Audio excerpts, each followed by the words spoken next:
The first thing Rin felt was the weight of air pressing against his chest. It was heavy, thick, and smelled strange, like metal mixed with smoke. His eyes opened slowly, adjusting to a dim blue light above him. He tried to move, but something cold held his arms and legs. For a few seconds, he could not tell where he was. The last memory he had was of a bright flash and the sound of alarms inside his ship. Then everything went silent. He was lying on a table made of glass-like material that hummed softly. Machines surrounded him, their screens showing unknown symbols. His breathing came in short bursts, and every movement sent pain through his body.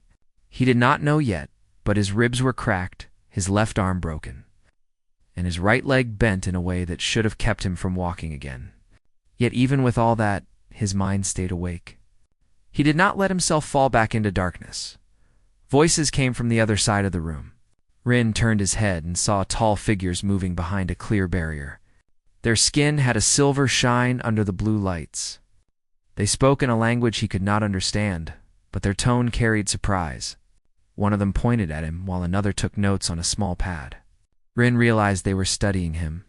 He had been captured. The door opened with a soft hiss. A new figure entered, shorter than the others, but wearing a long white coat. The being looked at Rin with calm curiosity. Its eyes were large and dark, without pupils, and its hands had long fingers that moved carefully over a panel beside the table. The restraints released slightly, letting Rin breathe a little easier.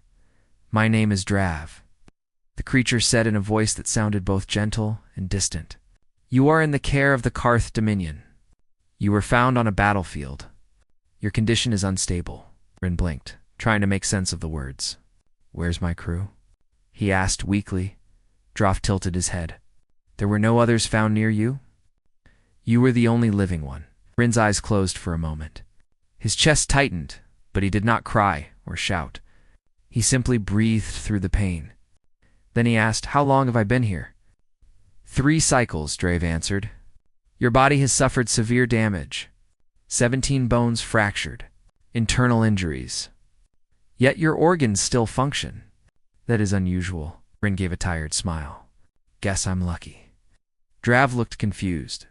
"Luck? No, it is not chance. We observed your body.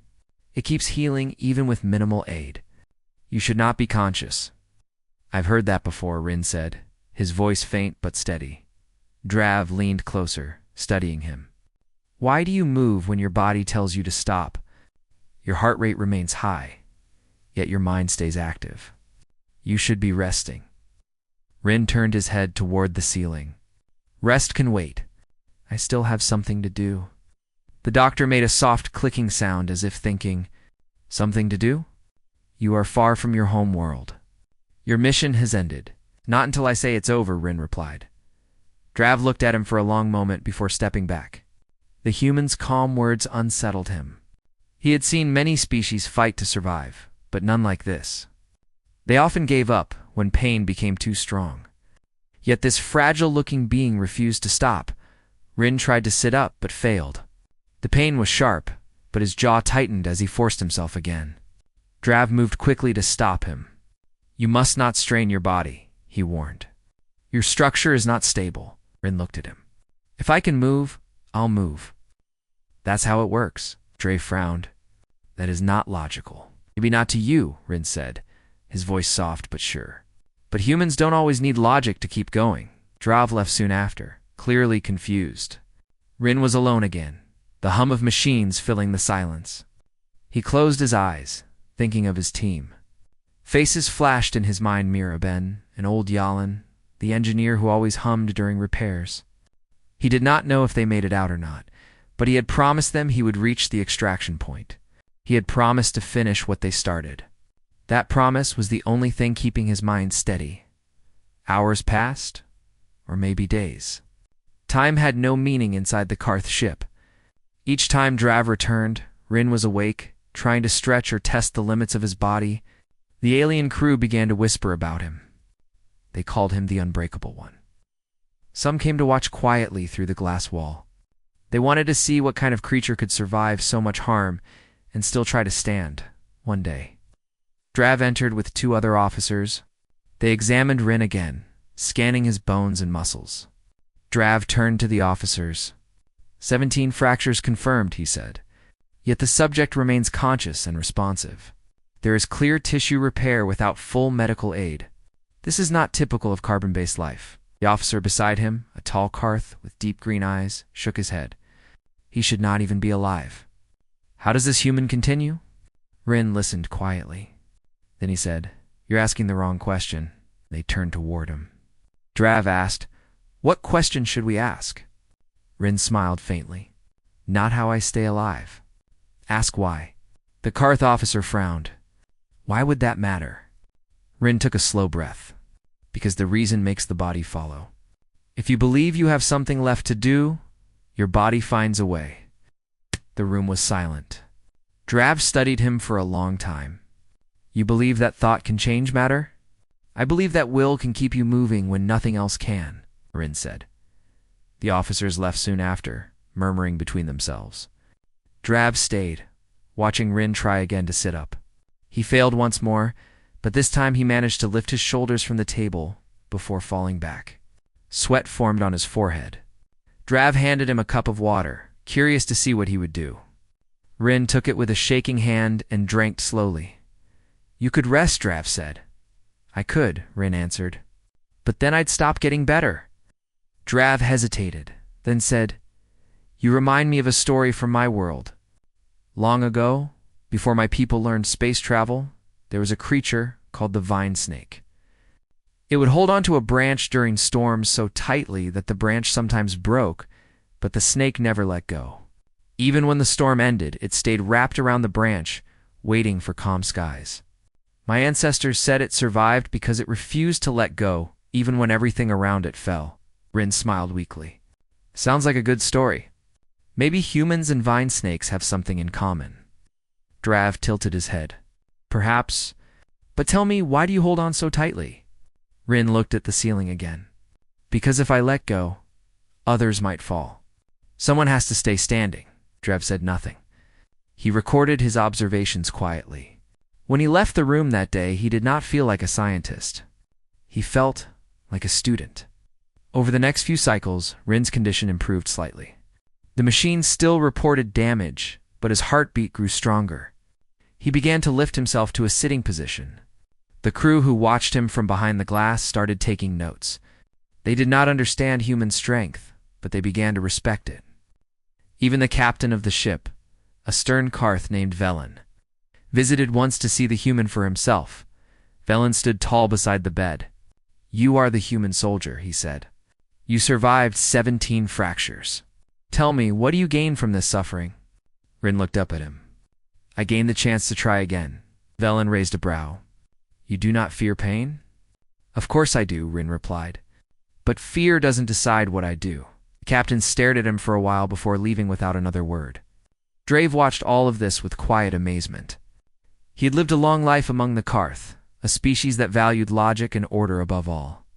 To them, pain meant weakness, and rest meant recovery. Yet here was a creature that redefined both.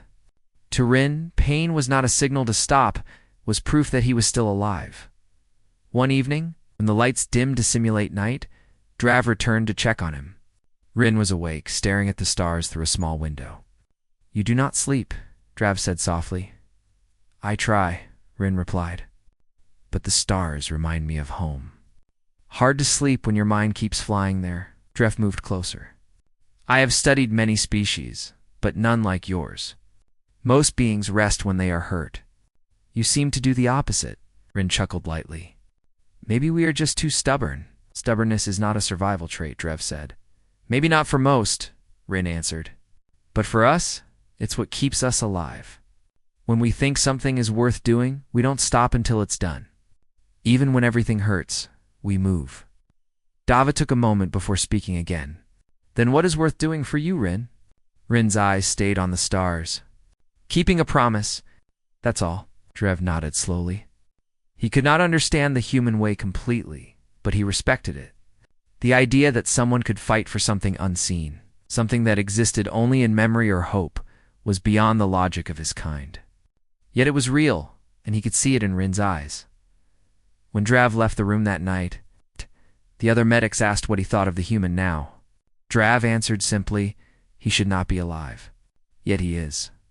The body follows the will, and his will is stronger than any pain I have ever measured. Inside the room, Rin took another deep breath.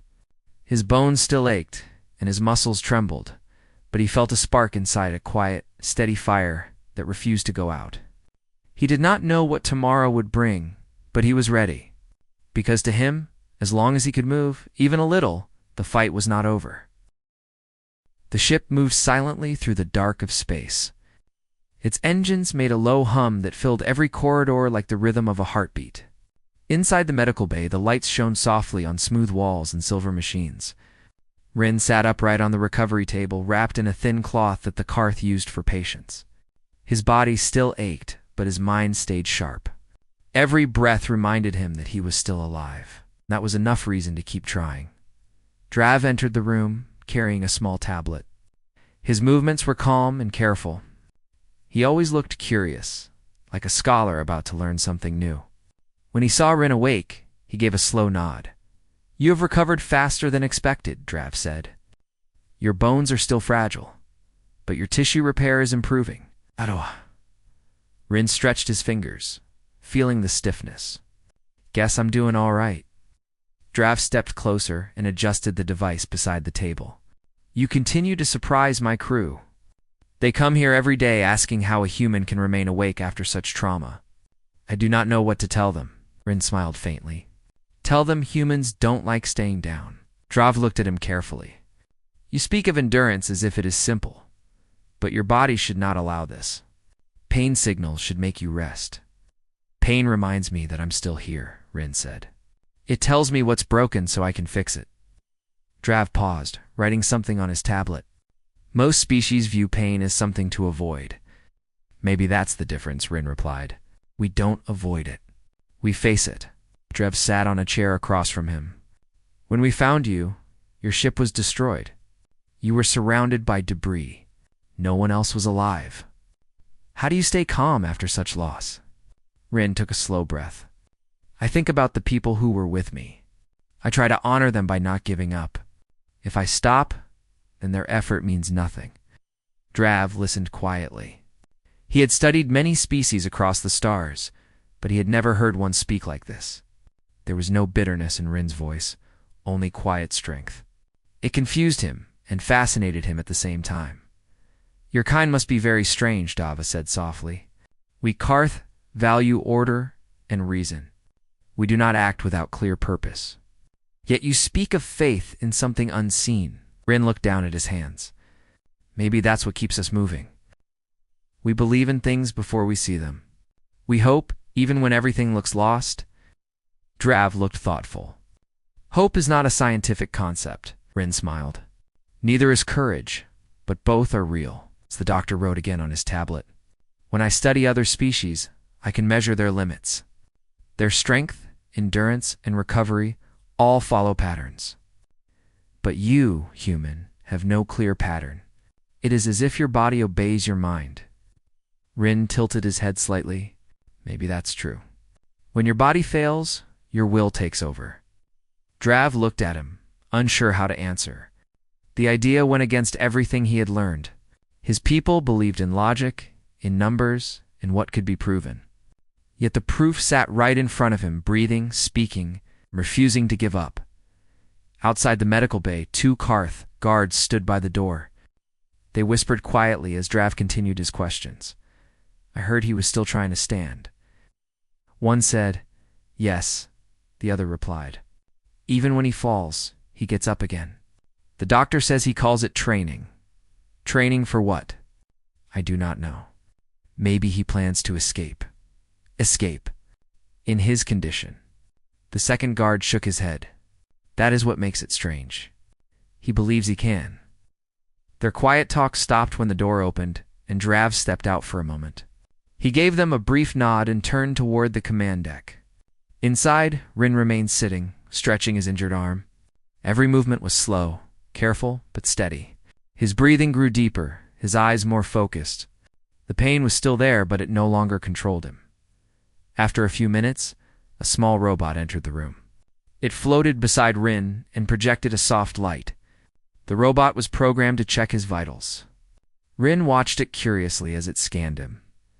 "You must see a lot of hurt people," Rin said to the small machine, knowing it could not reply. "I bet most of them don't talk to you." The robot beeped once, as if answering. Rin smiled. "Good to have company." The door opened again, and Drav returned with a data pad in hand. "I've spoken with the captain," he said.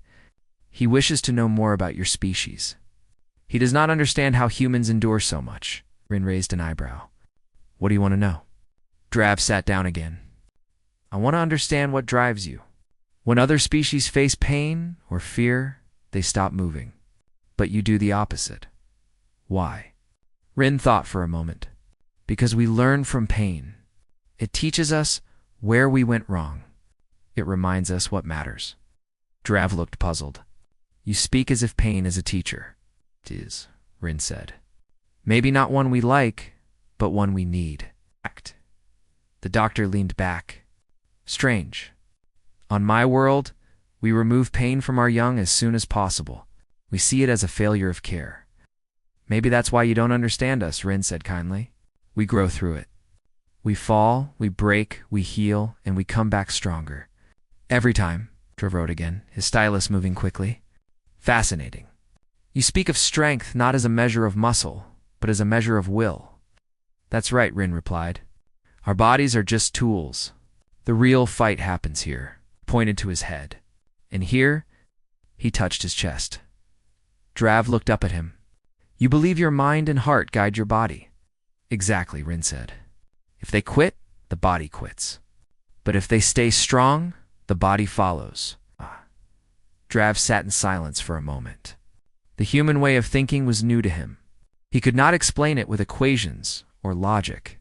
Yet he could see the truth of it written in every movement Rin made. Later that day, Drav brought Rin a device that allowed him to move around the room. It was a small frame that supported his body as he walked. Rin accepted it gratefully. The first few steps were hard, but he kept trying. The Karth staff watched from behind the glass wall. Each time he stumbled, he pushed himself again. His breath grew heavy, sweat covered his face, but his eyes never lost focus. Drave timed his progress on the tablet.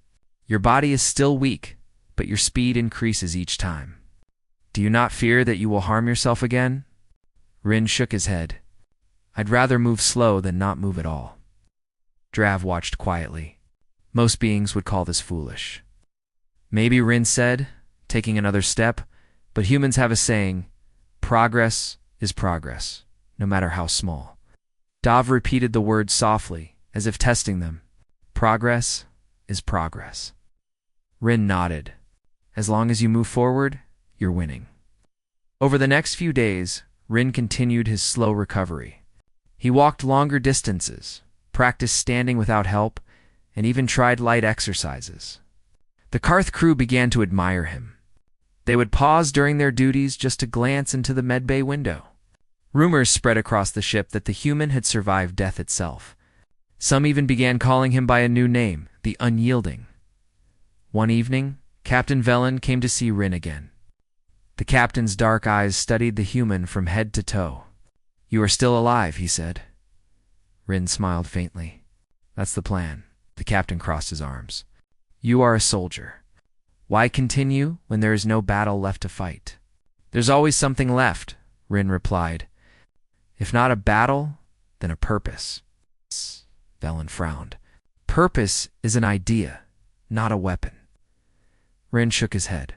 "Purpose is stronger than any weapon. It keeps you standing when everything else fails." The captain said nothing for a long time. Then he turned to Drav. "Record everything this human says. We will study it. There is something in him that should not exist." Rin chuckled softly. "You mean something you don't understand yet?" Velen gave a small nod. "Perhaps, but it is worth understanding." After the captain left, Drav stayed behind. He watched Rin as he slowly sat back on the table. "You confuse him," Drav said. "I confuse a lot of people," Rin replied. "Even myself sometimes." Ow. Drav smiled for the first time since they met. I think your species is built on contradictions. But that's what makes us human, Rin said. The doctor looked at him carefully. Do you ever think you will stop pushing yourself? Rin leaned back, breathing deeply. Only when there's nothing left to push for. Drav nodded. And when will that be? Not today, Rin said with quiet certainty. Drav wrote that down, but he did not need to. The words would stay in his mind for a long time. As time passed, Rin began to explore the medbay on his own. He studied the alien machines, asked questions about the ship, and tried to learn their symbols. The crew found his curiosity unusual. He was their patient, yet he acted more like a student. He listened carefully to Drav's explanations about the Karth's medical systems and energy fields. In return, he shared simple stories from his home world about oceans, forests, and skies filled with color. The Karth crew found these stories strange, but beautiful. To them, Earth sounded like a wild dream, full of life and noise. They could not understand why anyone would risk leaving such a place. When they asked Rin why humans explored so far from home, he answered simply, because we want to know what's out there. Drav recorded those words too. Curiosity without limit, he wrote in his notes. A dangerous but powerful trait. By the end of the second week, Rin could walk without the frame. His steps were slow, but steady. When Drav entered one morning, he found the humans standing near the window, watching the stars. You recover faster than expected, Drav said. Yarn smiled. That's good news. I've studied your species, Drav said. There are still many questions I cannot answer. Ren turned to him. Then keep asking. The Karth cruiser drifted through the silence of deep space. Its metal hull carried the soft echo of engines that never slept. Inside, the air was cool and filled with the quiet rhythm of machinery. The ship was peaceful, but beneath that calm surface, the crew felt something different. They had seen something that did not fit their understanding of life. They had seen a human keep moving when reason said he should not. Rin had become more than a patient. He was now part of the daily routine of the crew. Some came by the medbay before their shifts just to see him walk. Others left small objects for him, nutrient packs, data chips with music, and even sketches of his face. Karth were not a warm species, but Rin's persistence touched something in them that they could not explain. Darva, the ship's medical officer, continued to watch Rin with growing respect. Every scan showed signs of recovery that should have been impossible. Bones healed faster, muscles rebuilt strength. Even his heart rate remained calm during heavy effort. Drav could not find the reason, but he no longer searched for one in data alone. He began to believe that there was something unseen guiding this human forward. On the 10th cycle of Rin's stay, Drav entered the medbay to find Rin standing near the control panel. He was studying the display with careful eyes. You are not supposed to touch that, Drav said, though his tone was gentle. Rin smiled slightly, just looking. I like to understand the place I'm in. Drav walked closer. You have learned much in a short time. Curiosity keeps me busy, Rin said. Can't sit around forever. Drav tilted his head. You are restless. Maybe, Rin replied. But restlessness keeps me alive. Drav nodded slowly. I begin to see that. You're like a fire that refuses to die even when the air is thin. Rin chuckled softly. I'll take that as a compliment. Before Drav could answer, the floor beneath them trembled. The soft hum of the ship grew louder, then turned into a low alarm. Lights on the walls flashed yellow. Rin turned toward the sound while Drav tapped his communicator. Bridge, this is Drav. Report. A voice came through the device. Unknown ships detected. They are approaching fast. Energy signatures match raider crafts. Drav's calm eyes widened slightly. Raiders were outlaws who attacked ships for supplies. They were not part of any known government, and they cared little for peace. Rin could tell from Dravi's face that this was bad news. Do you have weapons? Rin asked. Dr. Ab nodded. Yes, but the ship is still repairing its systems. We are not ready for a fight. Rin took a deep breath. We better get ready. Drav looked at him. You are still recovering. Recovering or not, I can help, Rin said. Show me where the defense systems are. Drav hesitated, unsure if this was a good idea. But he also knew that Rin was not someone who stayed still when danger approached. Finally, he handed Rin a small device. "This will let you access the defense grid. Follow me."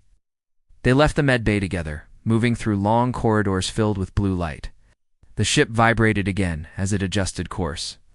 Karth crew members rushed past them, their metallic armor gleaming under the emergency lights.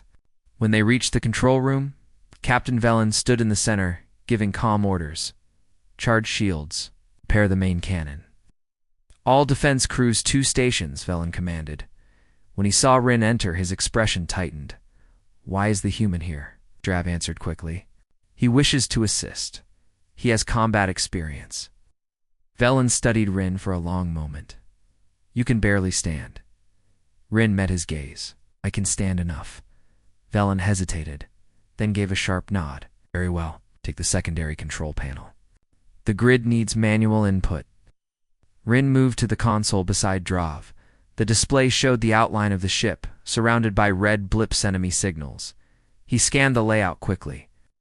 "How many weapons do you have working?" "Only 2 of the main cannons," Drav replied. "The rest are offline." Rin frowned. 2 cannons against 6 raider ships. That's not great.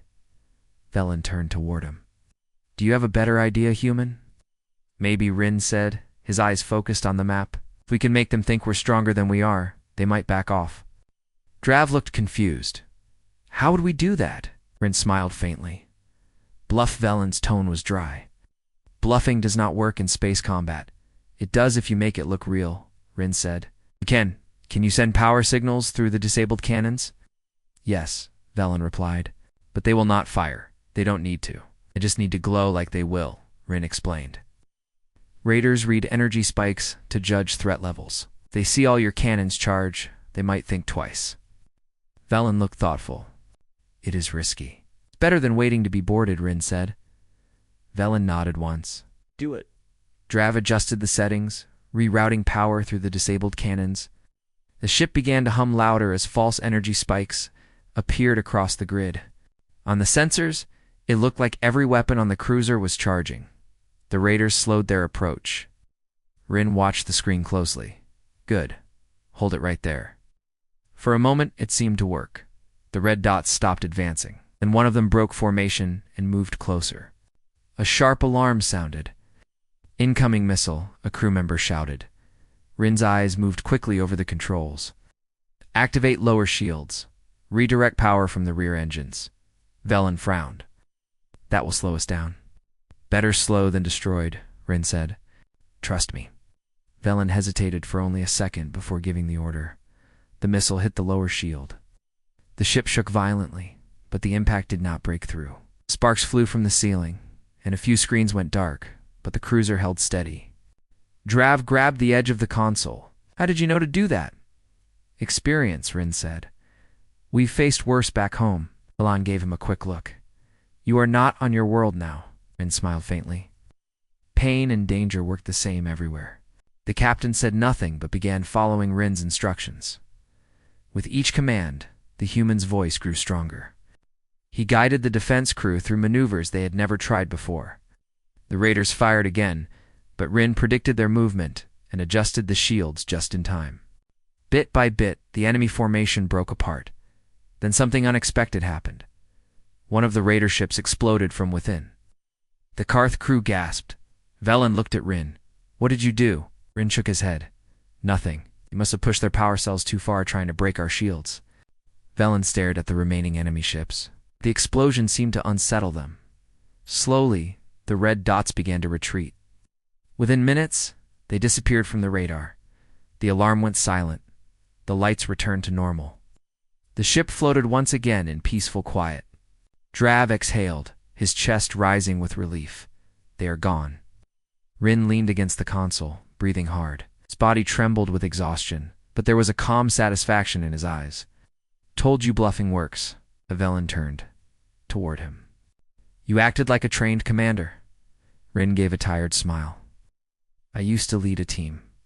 Old habits die hard." Drav stepped forward. "You need rest. Your body is not ready for such stress." "I'll rest after checking the damage," Rin said. "No point stopping halfway." Velen looked at him for a long moment. "You saved this ship. You did not have to. Yet you did. Rin shrugged. You helped me when I was down. Seemed fair. Drav placed a hand on his shoulder. You risked your life again. Why? Rin looked at him quietly. Because that's what humans do. When someone needs help, we don't count the cost. Drav said nothing. His dark eyes softened, and for the first time, he understood what drove this fragile creature. It was not duty, not logic, but something far greater. A quiet flame that refused to die. Later, when Rin finally returned to the med bay, he sat down slowly. His body hurt again, but his spirit felt lighter. Drav came to check on him with a small scanner. You are pushing yourself beyond reason, Drav said. Maybe, Rin replied. But reason never saved anyone by itself. Drav smiled faintly. You speak as if your will can change the universe. Maybe not the whole universe, Rin said. But maybe it can change the small part I'm in. Drav looked at him with admiration. You're unlike any being I have ever met, Rin chuckled softly. I've heard that before. The days that followed were calm. The Karth cruiser continued its journey, now carrying not only a human, but also a new understanding. The crew began to treat Rin not as a subject, but as one of their own. When they passed him in the corridors, they nodded respectfully. Some even greeted him with the word they had learned from his language, friend. Dava continued to write his report. In his notes, he described how the human had turned fear into strength, how he had led aliens he barely knew to victory, and how he had done it all while broken and weary.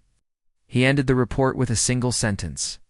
Where logic ends, humanity begins. Inside the med bay, Rin rested quietly. His body ached, but his heart was calm. For the first time since his capture, he felt a sense of peace. He had helped, he had survived, and he had reminded the stars that humans were not defined by strength alone. They were defined by something deeper, an unyielding fire that refused to go out, no matter how dark the night became. The stars outside the ship glowed like silver dust scattered across a black sea. The Karth cruiser moved through that sea in quiet rhythm.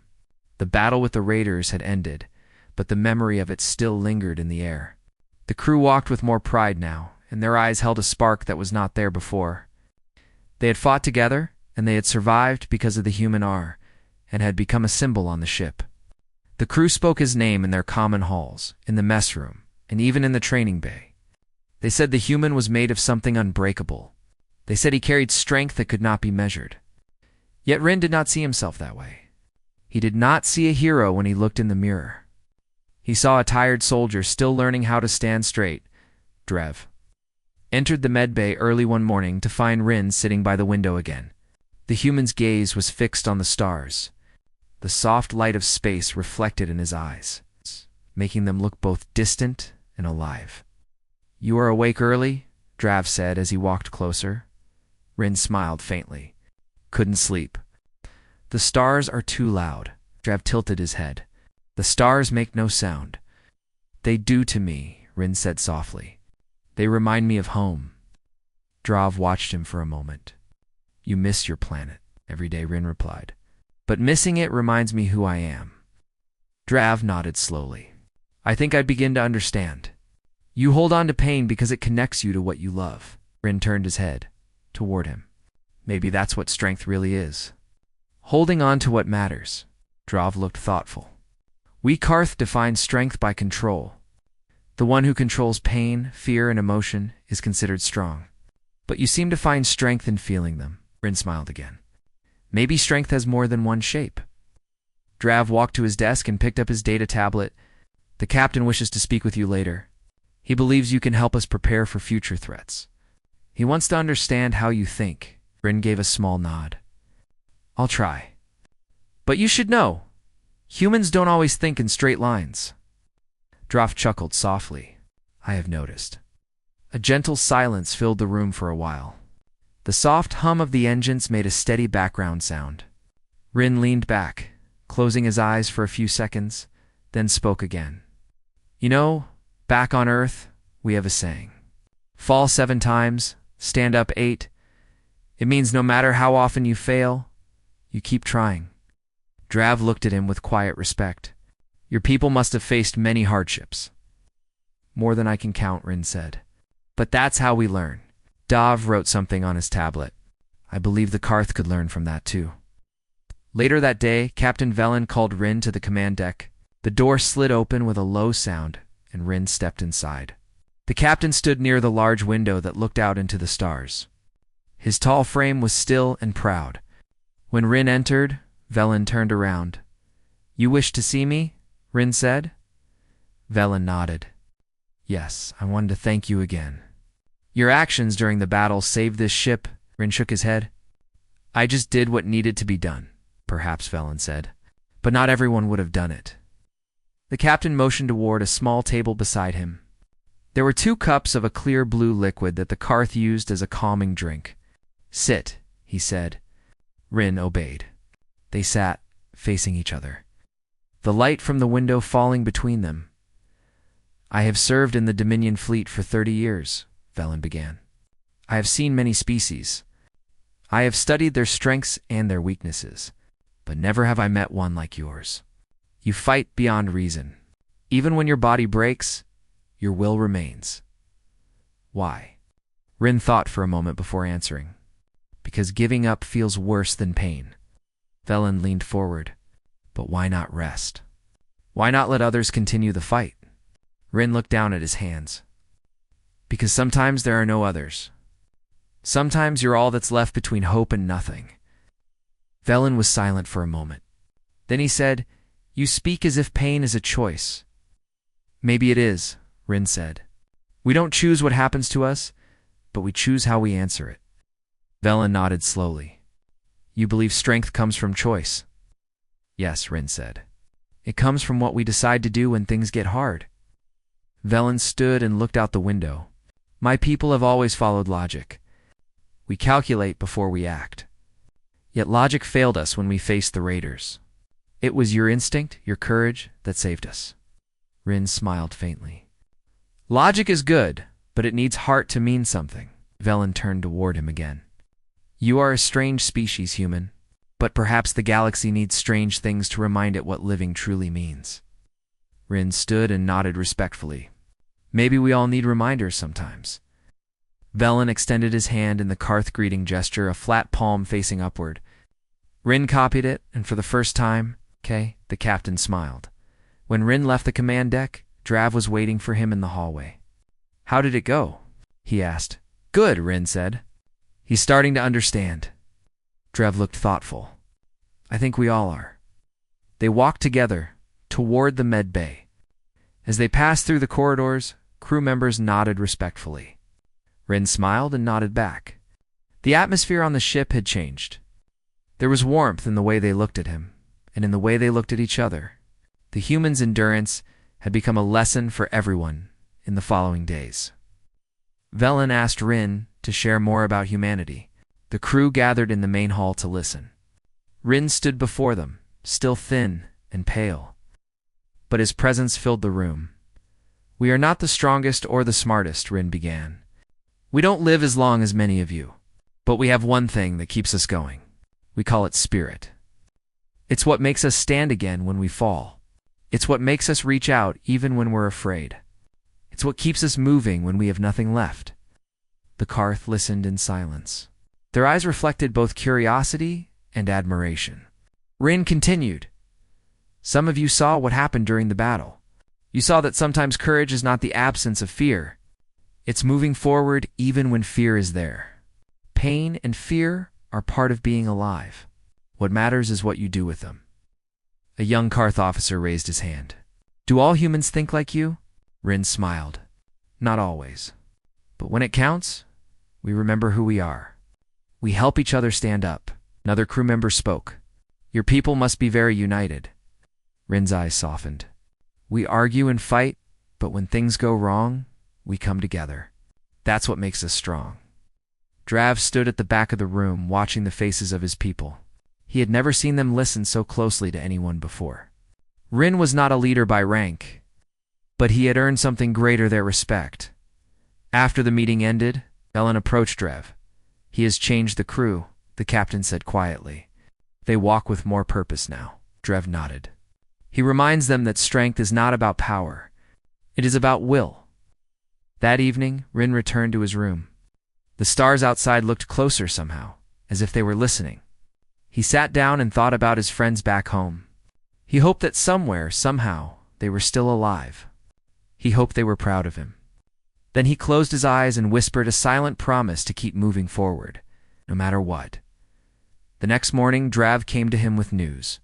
The Dominion has received our report. They are sending a council ship to meet us.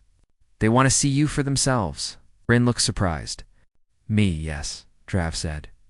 They want to understand how you survived. Rin took a deep breath. Then I guess I'll do my best to explain, Drav smiled. You will do more than that. You will inspire them. When the council ship arrived, it was larger and brighter than the cruiser. Its silver surface reflected the light of distant stars. A group of Karth officials boarded the cruiser. They carried an air of importance. But when they met Rin, their formal tones softened. The leader of the council, an elder named Sarone, looked at him closely. You are the human who lived through 17 fractures, Edrin nodded. Yes, sir. Sarin studied him for a moment. You look ordinary, Rin smiled. That's the trick. The council members questioned him for hours. They asked about human biology, endurance, and training. Rin answered what he could, but most of his answers came back to the same truth. It's not just our bodies, he said. It's what's inside us. We keep going because someone has to. Sarin looked at him with quiet amazement. You speak as if will alone can change fate. Rin shrugged lightly. Maybe it can. After The council left. Sarin met privately with Velen and Drav. This human has taught you more than you realize, Sarin said. He has reminded us that the greatest strength does not come from machines or technology. It comes from the spirit that refuses to surrender. When Rin returned to the med bay that evening, Drav was waiting for him. You have changed more than one ship today, Drav said. Ariane smiled. Maybe I just reminded everyone of something they already knew, Drav nodded. You have given us a new way to see strength. Rin looked out the window again. Strength is not just standing tall. It's standing back up when you fall. Drav placed a hand on his shoulder. Then you are the strongest being I have ever known. Rin smiled quietly but said nothing. He looked at the stars, and in their endless light, he found peace. He knew the journey was not over, but he had already made a difference. He had shown a galaxy full of logic-driven beings that there was something greater than logic, something simple, something human. And for the first time since his capture, Rin truly felt strong. The sun rose over Zoroth in shades of gold and crimson. The twin suns reflected off the jagged mountains, painting the alien landscape with sharp colors. Kion stood at the edge of the base, his body still aching from the 17 broken bones he had endured. Every movement sent sharp reminders of the pain, yet his stance was firm. Today was not a day for rest. Today was the day the story of a human would become legend. Word had spread throughout the Vrecon cities and training grounds. Every soldier, scholar, and leader had heard of Kion's endurance, his courage, and his leadership in the simulation field. Stories of the human who moved despite 17 broken bones reached even the most remote outposts. Many came to see him. Some came out of curiosity. Others came to challenge him, to test the truth behind the tales. Theros approached Kion, his massive frame blocking the sunlight. The Vrekan Council has requested your presence, he said. They wish to witness your abilities, to understand what they cannot yet comprehend. Follow me. Kion nodded. He could feel the tightness in his chest and the sharp pain in his arm, but he forced himself to breathe steadily. Pain was a companion now, not a master. He followed Theros across the rocky terrain toward the council chambers. A massive open structure carved into the side of the largest mountain in Zoroth. The walls gleamed with metal inlays, and the floor was polished stone, reflecting the twin suns above. Inside, the council awaited. A circle of Vrekan elders, each taller and broader than the last, observed Kion silently. Their eyes were sharp, measuring, but also filled with skepticism. Kion had become a curiosity, a symbol of human endurance. The council was determined to see if the tales were true. You are the human named Kion, asked the tallest of the elders. his voice echoing in the chamber. "I am," Kian replied calmly. His voice steady despite the pain. "You have endured 17 broken bones and still moved," the elder said. "You have led our trainees, survived the simulation field, and faced dangers no other human could. How is this possible?" Kian looked around the chamber. "I do not pretend to be stronger than any Vrakan," he said. "I am human. My body can be broken. My bones can fracture. But my mind and my will cannot be broken. I move because I refuse to stop. I lead because I believe in those who follow me. Strength is not only in the body. Strength is in the courage to keep going when all seems lost." A murmur ran through the council. Some shook their heads in disbelief. Others stared, intrigued. Kian's words had power, not because of what they said, but because he lived them. Every movement, every breath he took, was proof that humans could endure the impossible. Theros stepped forward. "The council has requested a demonstration, not of your strength, but of your leadership, your courage, and your strategy. You will face the trial of elements. It is a test of endurance, skill, and intelligence. If you succeed, humans will be recognized as equals on Zeroth. If you fail, you may not survive." Kian studied the chamber's projection. The trial of elements would take place across Zoroth's most dangerous terrains, the blazing fire plains, the frozen peaks of Mount Zar, the storm-swept plains, and the deep swamps of Vekran. Each zone was designed to challenge even the most seasoned Vrikan warriors. "I accept," Kian said firmly. "Let us begin." The first zone was the fire plains. Rivers of molten rock twisted across the surface, and columns of flame erupted without warning. The heat was intense, almost unbearable, and the ground itself threatened to collapse underfoot. Kian led a small squad of Vrikan trainees, some of whom still doubted a human could survive such a place. "Keep moving," Kian said. "Watch the ground. Use your heads, not just your strength. Timing and focus will keep us alive." The squad moved cautiously. Kian's movements were careful but precise, each step calculated to avoid molten fissures. Halfway through the plains, a sudden eruption sent a column of fire toward them. Kian reacted instinctively. He grabbed a trainee and pulled him to safety, then rolled across the ground himself, ignoring the heat searing his skin. The Vrikan trainees stared in awe. A human had just survived an eruption that would have burned even them. The fire plains were crossed successfully. Kian's squad emerged with only minor injuries. Next was the frozen peaks of Mount Zar. Sharp winds cut across the cliffs, and the snow threatened to bury anyone who stumbled. Kian's broken leg made each step more difficult, but he led the squad with determination. He found safe paths through the ice, reinforced footholds with their equipment, and encouraged the trainees whenever fear crept in. "Do not focus on the cold," he told them. "Focus on your steps, your breath, and your goal. Fear will freeze you faster than ice ever could." One trainee slipped on the ice and began to fall. Kian lunged, catching him with a strength that belied his injuries. He pulled him to safety, his fractured arm straining with the effort. The squad reached the peak, and Kian's words resonated more deeply than ever. Courage was not the absence of fear, but the decision to act despite it. The storm-swept plains were next. Violent winds and electrical storms raged across the fields. Kian instructed the squad to move in tight formation, using each other as shields against the storm's fury. Lightning struck dangerously close, but Kian's quick thinking and precise commands kept them safe. The trainees began to trust him completely, following his guidance without hesitation. Finally, the deep swamps of Vekran awaited. Thick mud and hidden predators made progress slow and dangerous. Kian's body ached with every movement, yet he pressed on, encouraging his squad to focus. Move carefully and support each other. When a massive swamp creature lunged from the murky waters, Kian confronted it directly, drawing it away from the squad and using his surroundings to trap it temporarily. The trainees watched in awe as the human, despite broken bones, faced what even seasoned Vrikans feared when they emerged from the swamp. Exhausted but alive, the council's projection displayed the results. Every obstacle had been crossed, every challenge met, and every trainee remained safe. Kian had not only survived the trial of elements, but he had also led his squad with intelligence, courage, and heart. Theros approached. His expression a mixture of respect and wonder. You have done what none expected. You have endured, led, and inspired. 17 broken bones, and yet you moved.